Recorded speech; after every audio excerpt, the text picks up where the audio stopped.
નમસ્કાર સૌ દર્શક મિત્રો, આજનો મારો ટોપિક છે સમૂહ લગ્ન. હવે આમ તો આપણે સૌ જાણીએ છીએ કે દર વર્ષે ઘણા ખરા શહેરોમાં આ સમૂહ લગ્નનું આયોજન ખૂબ સરસ રીતે થતું હોય છે. હવે હું મારા જ પંથકની વાત કરું ને તો જામકંડોળા, ધોરાજી, રાજકોટ જેવા અનેક શહેરોમાં વિશાળ જગ્યામાં એક સાથે અનેક દીકરીઓને પરણાવાતી હોય છે. અને એમાં પણ જો જામકંડોળાની વાત કરું ને તો ત્યાં તો દર વર્ષે 200 થી 250 ની સંખ્યામાં દીકરીઓ એક સાથે પરણતી હોય છે. હવે તમે જરા વિચારો કે આટલું મોટું આયોજન કરવાનું હોય તો ત્યાં ખરેખર તૈયારીઓ કેટલી બધી કરવી પડતી હશે. એ તો આપણી કલ્પનાની જ બહાર છે, કારણ કે અઢળક તૈયારીઓ એક સાથે એમને કરવી પડતી હોય છે. આમ છતાં પણ ત્યાં બધા જ કાર્યકર્તાઓ હોશે 2 થી 3 મહિના પૂરા રાત દિવસ જોયા વગર ખૂબ સારી તૈયારીઓ કરતા હોય છે અને પૂરા સેવા ભાવથી એ કામ કરતા હોય છે, દિલથી કામ કરતા હોય છે. અને દાતાશ્રીઓ પણ મન મૂકીને દાન કરે છે.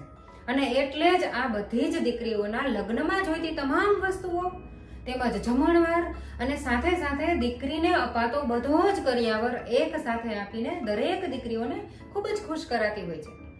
હવે તમે જરા વિચારો કે ખરેખર આપણા સમાજમાં આવા સારા કાર્યો અને ઉમદા કાર્યો કરનારને દિલથી આપણે બધાએ આજે વંદન કરવા જોઈએ.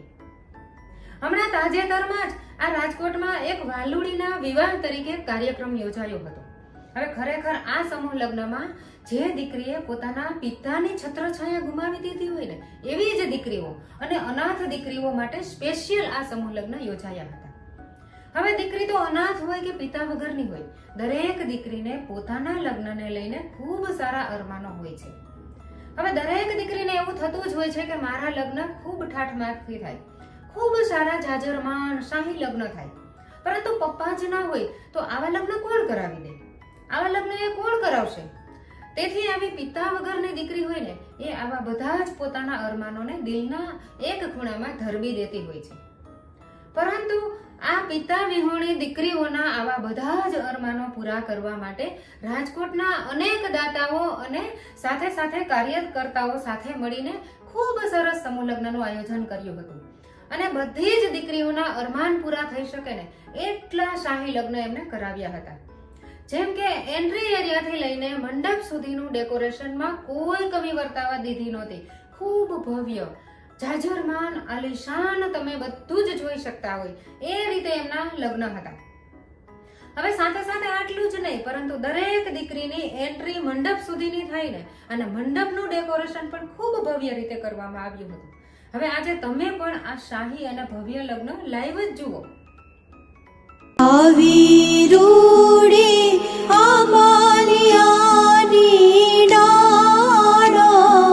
हिचको रे बांध्यो हीरानो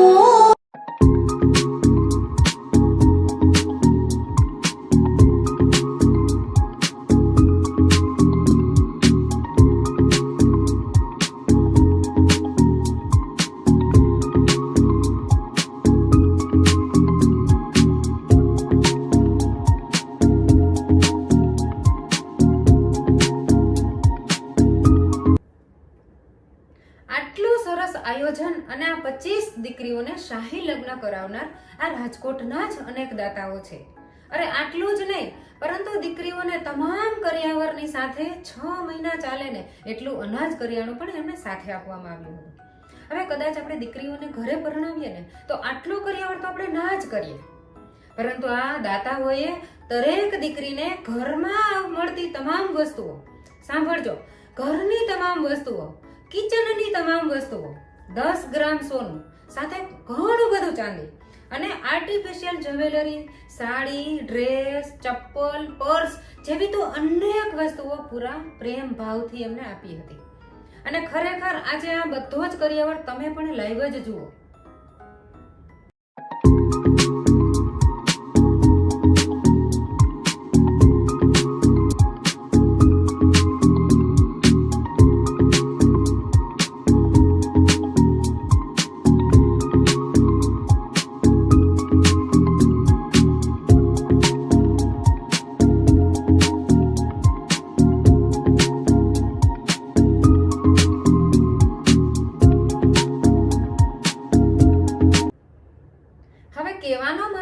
એ છે કે પૈસો તો ઘણા બધા પાસે છે, પરંતુ આ રીતે મન મૂકીને દાન કરવું ને એ બધાનું કામ નથી, કારણ કે બધા આ રીતે દાન ના કરી શકે.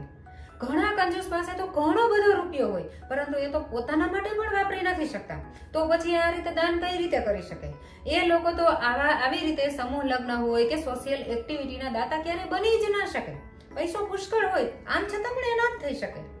અરે ખરેખર આવા દાતા બનવા માટે તો દિલાવર આત્મા જોઈએ.